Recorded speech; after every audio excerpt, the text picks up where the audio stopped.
Muito boa noite a todos. A todos. Que bom. Por favor, abra sua Bíblia na carta do apóstolo Paulo a 1 Coríntios. 1 Coríntios capítulo 13. 1 Coríntios capítulo 13, versículo 12. Diz assim a palavra de Deus: porque agora vemos como em espelho, obscuramente, então veremos face a face. Agora conheço em parte, então conhecerei como também sou conhecido. Vamos orar. Amado Deus e poderoso Pai, muito obrigado, Senhor Jesus, por este momento em que estamos aqui em família Nova Vereda aqui reunida. Muito obrigado pela oportunidade de te adorar através de cânticos espirituais e poder, Senhor, estar junto dos meus irmãos. Muitos deles, Senhor, só conseguimos ver em dia de domingo. É uma pena, mas que bom que estamos aqui, Senhor. E que o Senhor possa falar conosco nesta noite através da Tua palavra. Que o Senhor venha nos ensinar, nos corrigir, se assim for preciso. Contudo, Senhor, que saímos daqui edificados pela Tua palavra. No nome santo do Teu Filho Jesus Cristo. Amém. Esse é um texto que certamente é muito conhecido de toda a igreja. O contexto do verso 12 é aquele texto que é um verdadeiro tratado sobre o amor.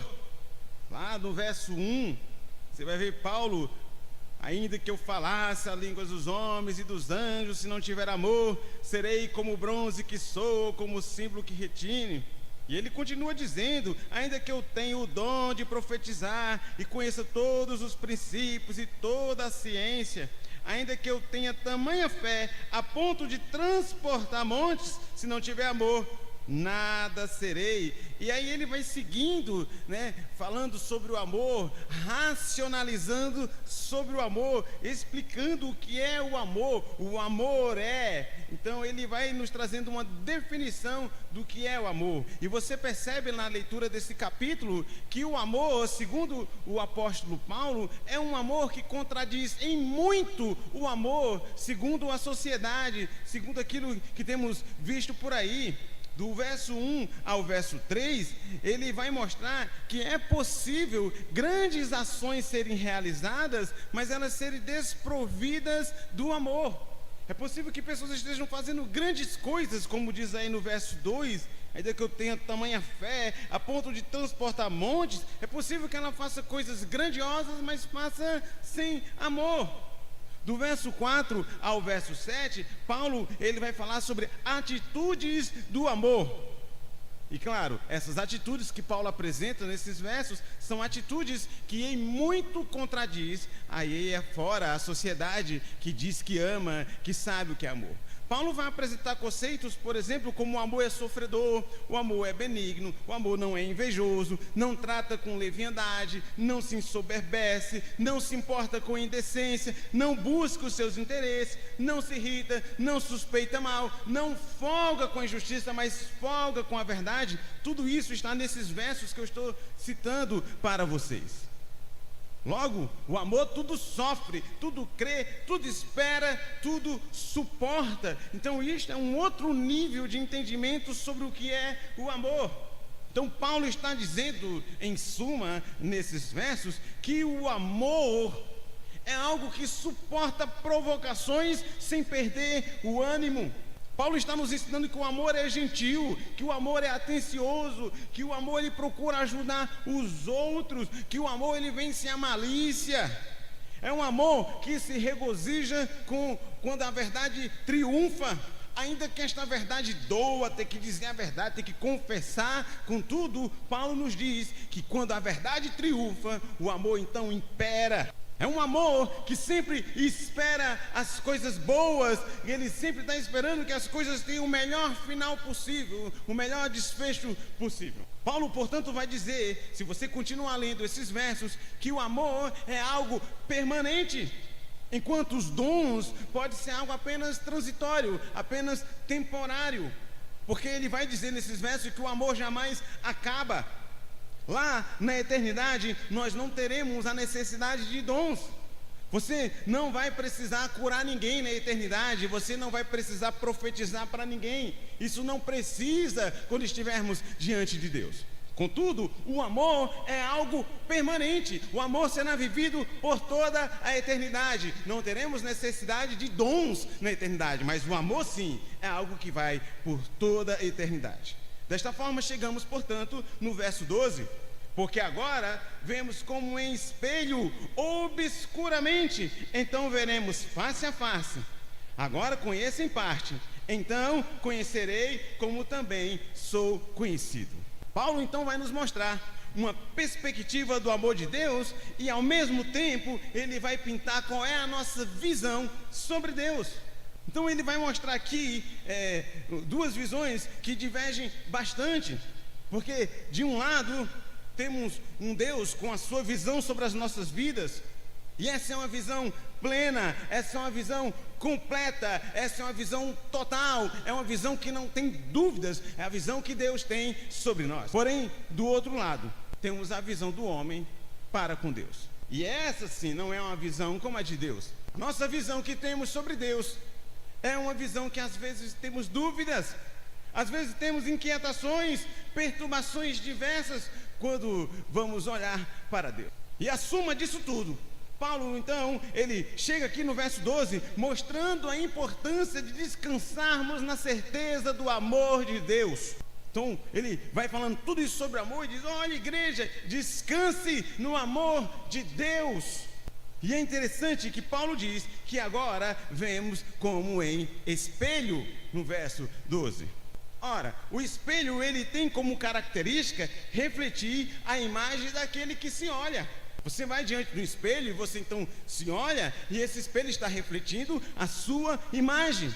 Então parece que não faz sentido esse verso 12, porque Paulo está dizendo que ao olhar para o espelho você tem uma imagem obscura de Deus. Mas como assim? Se a função de um espelho, quando alguém se olha, é poder se enxergar, não é enxergar outra pessoa, nem mesmo enxergar Deus. Então parece que o verso 12 não faz sentido quando Paulo vai falando que vemos a Deus como que em espelho. Contudo, essa analogia apresentada pelo apóstolo Paulo, ela faz muito sentido, porque ela vem aqui para nos mostrar nesta noite como devemos enxergar a Deus. E a confusão talvez que muitos de nós possamos fazer com este verso é uma confusão que eu já tenho dito para os estudantes da palavra de Deus dessa igreja, que quando você vai estudar a Bíblia, você precisa levar em consideração alguns aspectos. Por exemplo, o contexto imediato, contexto distante, contexto histórico, contexto cultural. Porque somente desta forma é possível ter um entendimento sobre certas questões que estão na Bíblia. Isso porque o espelho no tempo de Paulo não era o mesmo espelho dos tempos atuais. Havia uma diferença enorme entre o espelho daquele tempo. Nós temos aqui quase que 2000 anos separando este versículo dos nossos dias. Então, você precisa entender o que era um espelho para o apóstolo Paulo e o que é um espelho nos nossos dias. Porque o espelho na época de Paulo não era como esse espelho que você tem na sua casa. Era uma espécie de metal polido, onde as pessoas iam se olhar. Porém, por mais polido que fosse esse metal, ele não apresentava uma imagem clara, uma imagem nítida, ficava uma imagem obscura, uma imagem embaçada. Você se olhava, mas você não conseguia se ver direito, porque esse espelho não era nítido. Então por isso que Paulo ele vem dizer aqui no verso 12, porque agora vemos a Deus como em espelho, obscuramente. Ele está dizendo, ele está pegando o espelho de sua época e fazendo uma analogia, que da mesma forma é como vamos olhar para Deus. Nós não temos uma imagem de Deus clara, nítida. Por isso que, se você tem em mente somente a ideia de um espelho moderno, como você conhece, possivelmente você não entenderia este versículo. Há quem diga que foram os sumérios que criaram o espelho lá que chega aos tempos de Paulo. Então eles pegaram uma chapa de bronze e começaram a polir com areia, e aí conseguiram refletir a própria imagem nessa chapa. E aí outras culturas começam a aderir ao espelho, né? Os gregos, os romanos, e esse tipo de espelho ele chega até a Idade Média.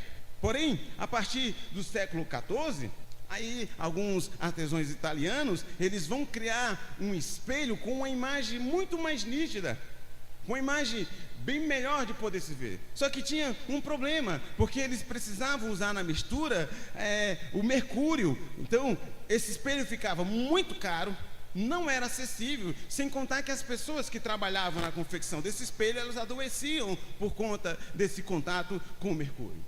Então logo, esse espelho que é criado lá pelos italianos no século XIV, é um espelho que as pessoas não tinham muito acesso, porque era um espelho muito caro, muito caro. Somente a partir do século XIX é que um alemão então encontrou um jeito, um processo químico que desenvolveu então esta lâmina de prata líquida que lança sobre um vidro e não precisou mais usar mercúrio, e aí o espelho então foi criado e chega até os nossos dias com preço bem acessível, e qualquer um tem espelho na própria casa. Então, com essa explicação, você agora olha seus olhos para o verso 12 e começa a entender a analogia do apóstolo Paulo, quando ele usa esse espelho, dizendo que a imagem que temos de Jesus é uma imagem embaçada, uma imagem obscura, mas um dia nós o veremos face a face. Ora, quando você vai até o seu espelho moderno, você consegue corrigir certas imperfeições, segundo o seu critério. Você consegue ver coisas que talvez a olho nu você não conseguiria perceber, mas ao parar em frente a um espelho, você corrige a maquiagem, você corrige um amassado na roupa, alguma coisa. O espelho é muito útil, mas na época de Paulo, possivelmente, alguém se arrumaria bem, muito, ia diante do espelho e ainda sairia de lá com imperfeições na maquiagem, na roupa, porque não tinha uma imagem clara do que estava vendo de si mesmo. Então, o que Paulo está querendo nos dizer, portanto, é que o conhecimento que temos hoje sobre Jesus não é um conhecimento pleno. O conhecimento que temos sobre Jesus não é um conhecimento que nos permita conhecê-lo bem, a ponto de não termos dúvida quem é Jesus, do seu amor, o que ele faz. É como aquela pessoa que você conheceu primeiro por foto.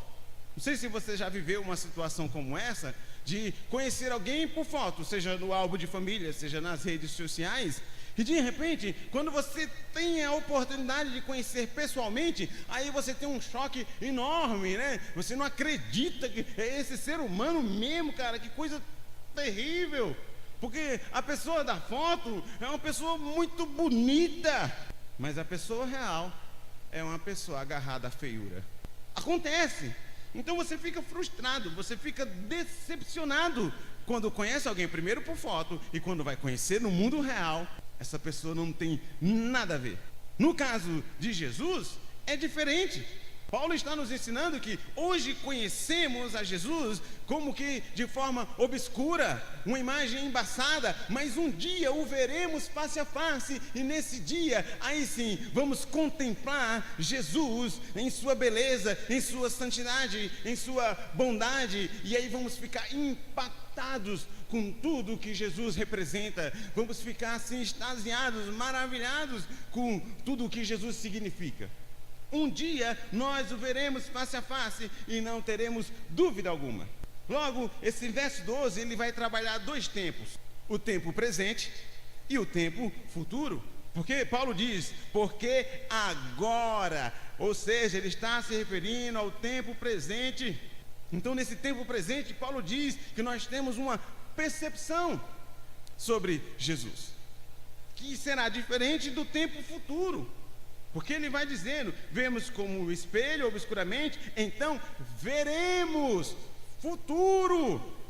Então lá no futuro, aí vamos ter a real percepção de quem é Jesus. Esses dois tempos são muito importantes para a nossa fé. Tanto o tempo futuro, mas o tempo presente também.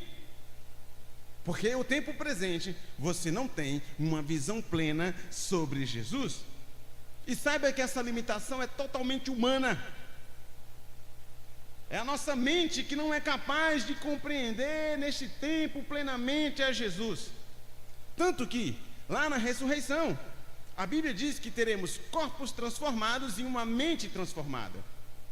E somente após a ressurreição, quando estivermos com Jesus na glória, seremos capazes de conhecer Jesus plenamente. Ou seja, primeiro temos que ser transformados por Ele, para termos essa capacidade de conhecê-lo plenamente. Enquanto estivermos aqui, neste corpo, nessa matéria, com esta mente, somos incapazes de conhecê-lo plenamente.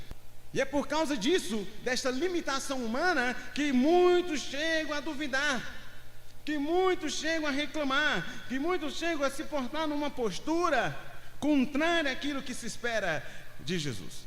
Porque somos limitados, existem pessoas que conseguem olhar mais para a força do problema, para a força da circunstância, para a força da crise e se abala.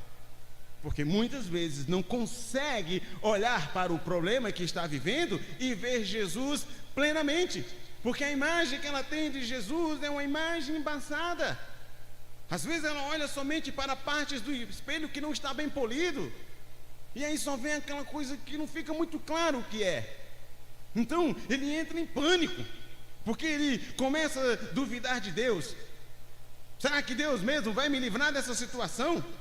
Porque eu não consigo enxergar Deus com clareza nesse problema que eu estou vivendo. Porém, tal dúvida não deveria existir em nossas vidas, porque nós somos agraciados com algo que a maioria das pessoas não tem. Porque no presente momento nós temos um mecanismo que nos permite enxergar ao Senhor. Tudo bem que não é de uma forma eficaz, mas nós temos um mecanismo que permite. O espelho é esse mecanismo que nos permite aqui enxergar a Deus. Você não enxerga bem, mas você tem um mecanismo.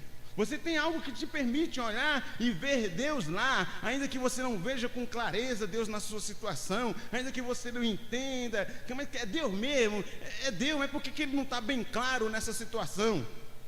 Mas você tem esse mecanismo. Contrário a você, existe um monte de pessoas aí fora que não tem um mecanismo na qual possa olhar e ver Deus. Não tem. Portanto, ter um espelho na qual se enxerga mal é melhor do que não ter nenhum espelho. É melhor ter um que não enxerga bem do que não ter nada. Porque você olha para as pessoas aí fora e elas passam por problemas diversos, problemas de toda natureza. E esse problema se intensifica porque falta na vida delas algo que reflita a imagem de Jesus. Então elas entram em pânico, elas entram em desespero, porque tudo que elas queriam era alguma coisa que pudesse dar esperança, que elas pudessem olhar. Eu não estou vendo claramente, mas eu estou vendo Deus, e o pouco que eu estou vendo é o suficiente para me agarrar a isso e ter fé. Mas eles não têm esse espelho. Contrário a eles, o cristão, apesar de viver os mesmos problemas, as mesmas dificuldades, você tem um espelho que permite refletir a imagem de Jesus. Então, quando você está vivendo um problema, você pode olhar no espelho e você vai ver Deus. Talvez não claramente, mas você vai ver Deus. Deus está na sua vida. Ainda que eu não veja claramente, ainda que eu não entenda todos os desígnios de Deus, ainda que eu não entenda todos os porquês, eu não sei porque que eu estou passando por tudo isso, eu não sei qual é o fim que isso vai dar, porque eu não estou entendendo, eu não vejo claramente qual é o final dessa história, mas eu sei que Deus está comigo. E essa é a esperança que o cristão tem. Você não consegue ver claramente, mas você consegue ver alguma coisa. Portanto, descanse em Deus. Descanse na certeza que o Senhor está contigo. As pessoas aí fora, elas sofrem e não têm esse espelho. Agora saiba, é por culpa delas mesmo. Não é Deus que não queira dar esse espelho para elas também. Foram elas que rejeitaram conscientemente o chamado de Jesus. Mas você tem um espelho. Mas eu não estou vendo claramente. Olhe com calma, olhe com cuidado.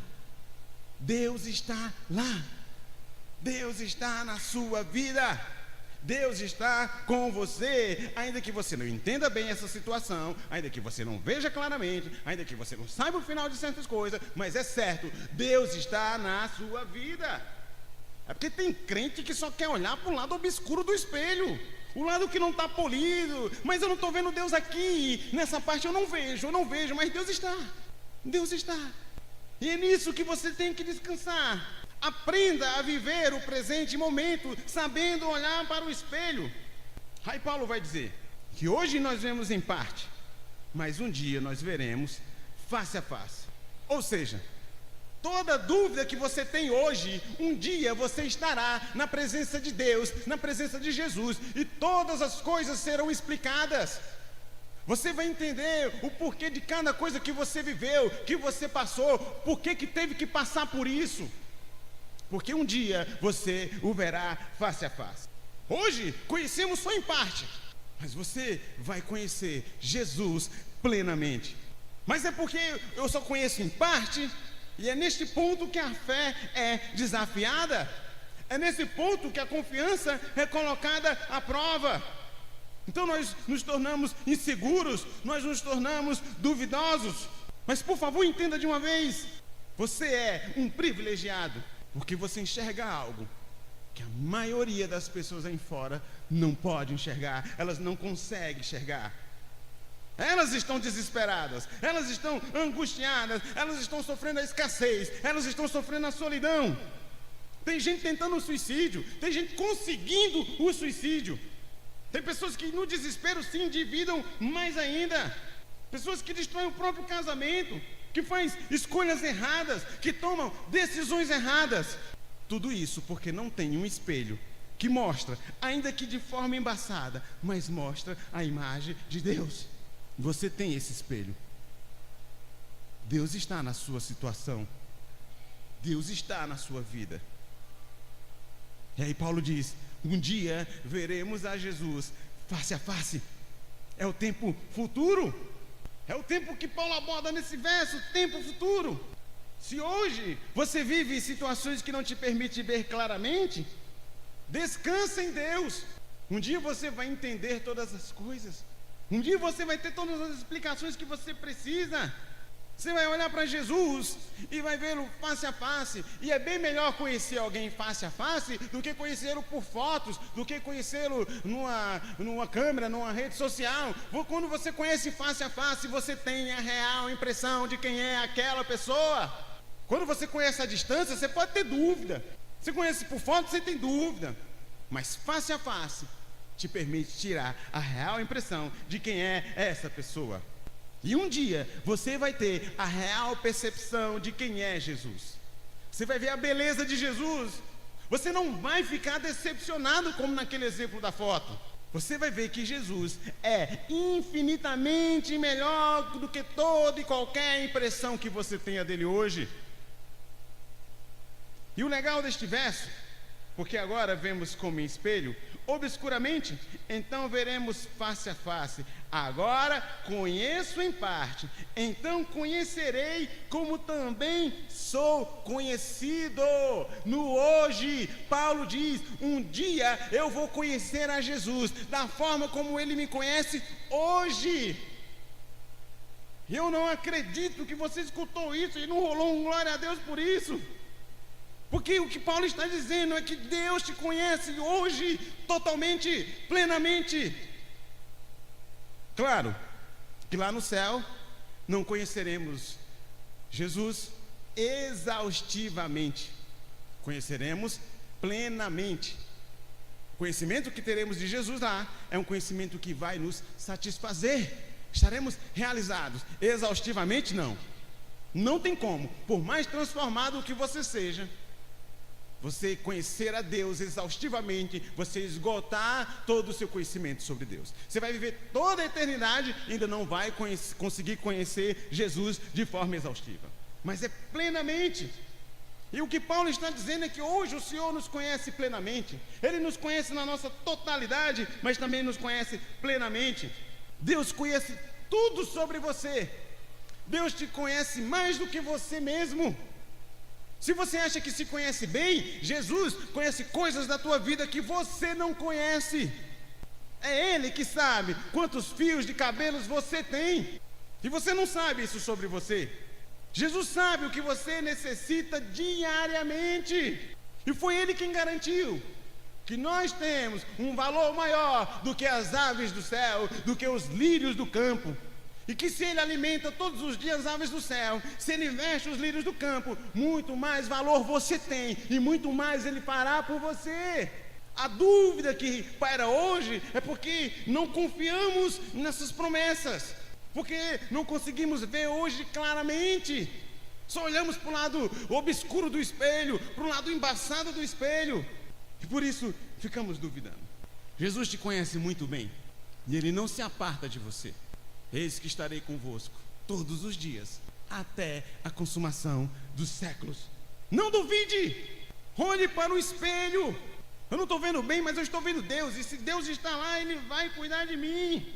E quando eu preparava ontem à noite essa mensagem, as lágrimas começaram a descer, porque às vezes olhamos tanto para o lado obscuro do espelho, não vemos Jesus face a face ainda, só conhecemos em parte. E vem as questões, vem as dúvidas. E Deus tocou na minha vida de uma forma tão profunda ontem à noite, que eu não conseguia conter.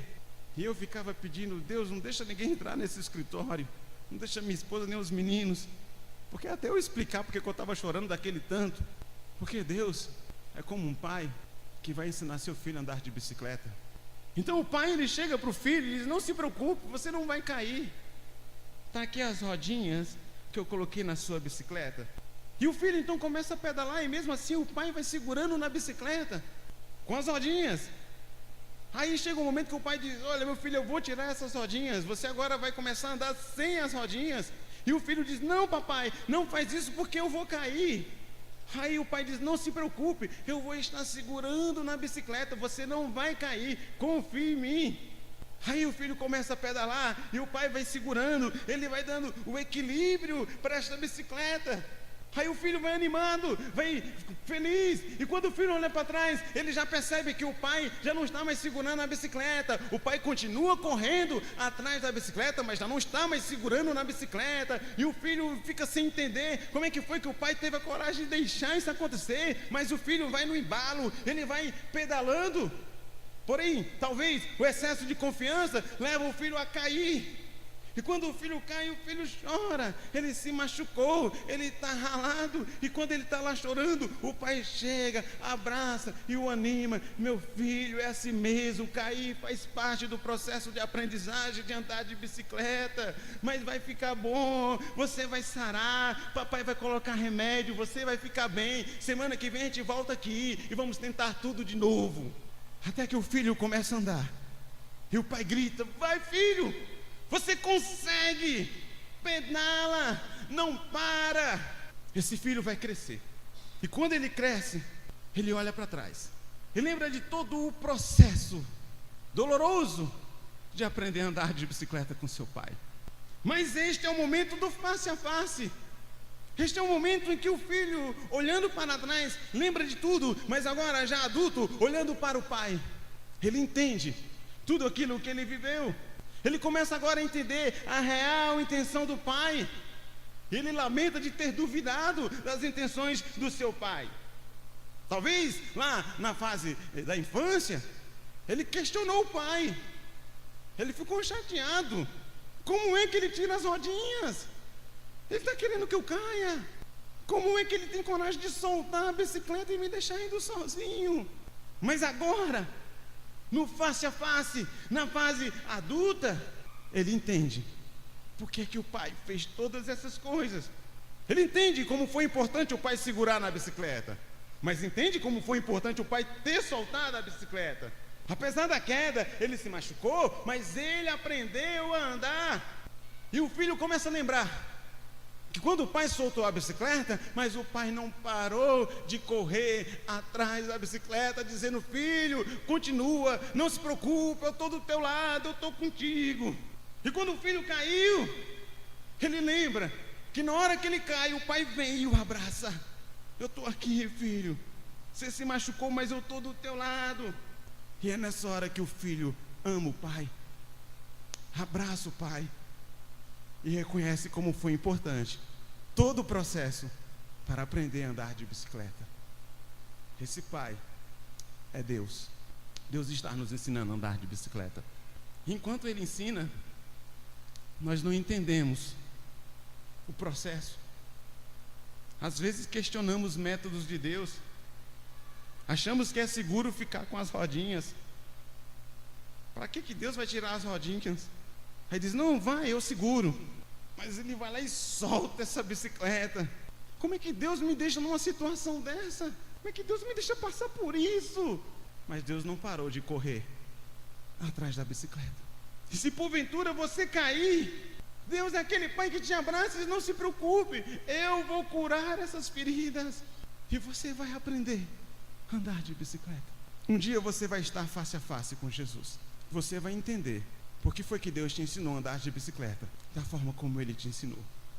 Por que foi que Ele tirou as rodinhas? Por que foi que Ele soltou a bicicleta? Mas você vai ser grato, porque Ele não parou de correr atrás da bicicleta. E quando você caiu, Ele te abraçou. E Ele curou tuas feridas. E Ele vai curar até o fim. Até o fim. A gente questiona porque a gente só vê em partes, porque só vê o lado obscuro do espelho. Mas por favor, não questiona mais não. Confia, confia. E Paulo diz, eu entendo porque hoje só vemos em parte. Vemos como se estivesse olhando para um espelho embaçado, obscuro. Mas um dia todos nós, igreja, vamos estar olhando face a face para o Pai. Oh Jesus, obrigado. Eu gostaria que você ficasse de pé. Gostaria que você, onde está, pudesse refletir sobre a sua vida. Quantas vezes você questionou, você duvidou, você achou que Deus não estava ali, porque você só olhou para o lado obscuro do espelho. Aí bateu a dúvida, sabe? Mas não fica assim não, porque em Jesus você está seguro. Aleluia.